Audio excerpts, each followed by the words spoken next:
30 rokov to je také jubileum staršieho dáta. Cítiš sa starý? Vôbec nie. Keď som tak na 20, tak áno, mi to ešte vydrží pár rokov a číslo neuklame, takže kariéra sa kráti. Máš ešte nejaké nesplnené túžby?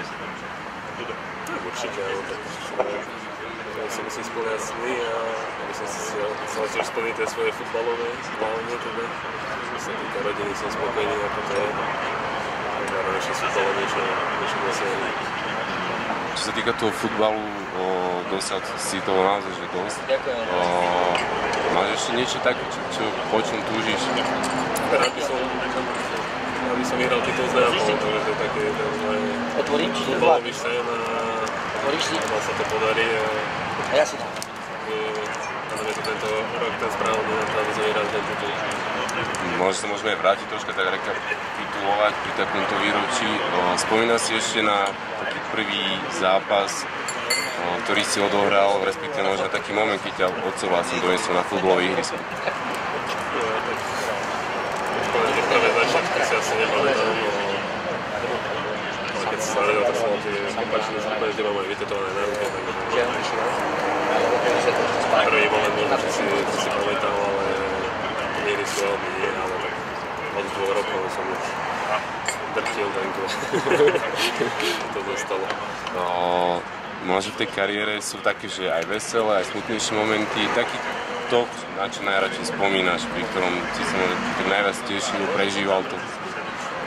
Určite najviac sa prežívajú tie také dôležité víťazstvá, už to boli klubové alebo reprezentačné, takže to postupy z reprezentácie určite k tomu patria, takže to sú spomenky, ktoré budem spomínať po celý život. Sú aj také, ktoré by si možno vymazal? Nie. Ja som rád za to, že som dosiahol a to najvyššie dosiahnem a spomínam to pozitívne ako to negatívne, to vypúšťam z hlavy jadrenia. Čo sa týka tej rodinky, si si spomínal, že to je také najdôležitejšie. Čo sa týka rodinného života, veľa sa hovorilo, že či ostaneš v Taliansku, vrátiš sa na Slovensko. Určite sa vrátim na Slovensko. Určite kariéru uvidíme kde. Určite sa vrátim na Slovensko. Tak ono sa to nedá presne povedať, ale tak nejaký 35-36 máme aj max a vypil to najlepšie.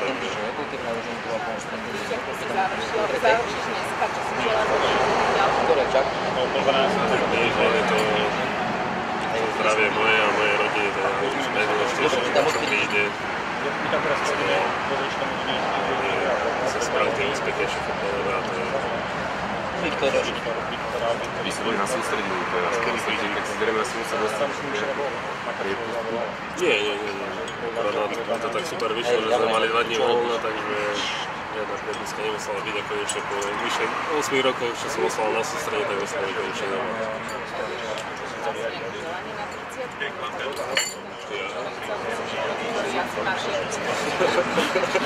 Vieš si predstaviť, či by ťa mohli ľudia prekvapiť? No tak neviem, keď to je od srdca, tak je to pekné, tak nechám sa prekvapiť.